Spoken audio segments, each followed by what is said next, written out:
I would say that it's sort of emblematic of a larger problem with the nature of the Ethiopian state.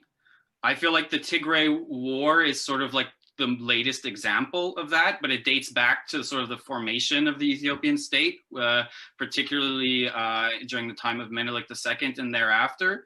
The state was formed in a very violent way, in a way that sought to sort of destroy the autonomy and sort of cultural rights in a lot of ways of communities that weren't representative of the central state ideology.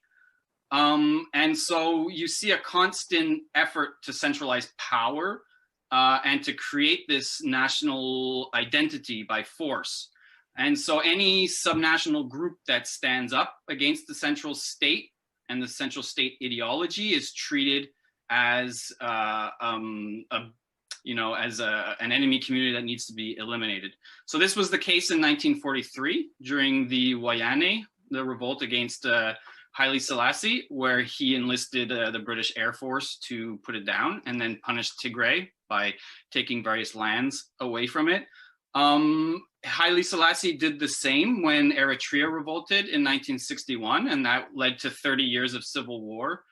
Also, Mengistu, when Tigray revolted in 1975 and the TPLF was formed, you had the same reaction. And in the end, there was, estimates that you often see is that 1.2 million people were purposely starved to death in Eritrea and Tigray during those times. And there's also a long history of the Oromo being treated as sort of a barrier to state formation. So anytime an Oromo person sort of identifies with their subnational identity or asserts their traditional culture, political structures, their language rights, their land rights, talks about autonomy rights for a region within Ethiopia, they get often treated as enemies of the state.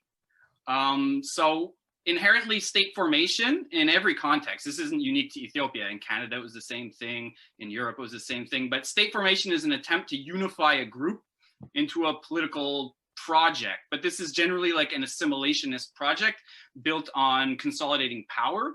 And it's often done to the benefit of a small elite. And oftentimes it's done through the destruction of indigenous cultures.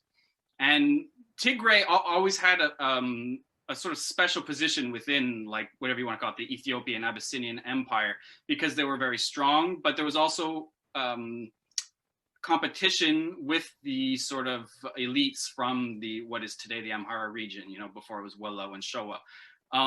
So they always sort of asserted themselves, and in doing so had sort of participated in the empire building project and had sort of special rights, land rights within it, but also were always seen as sort of a population that needed to be controlled in many ways.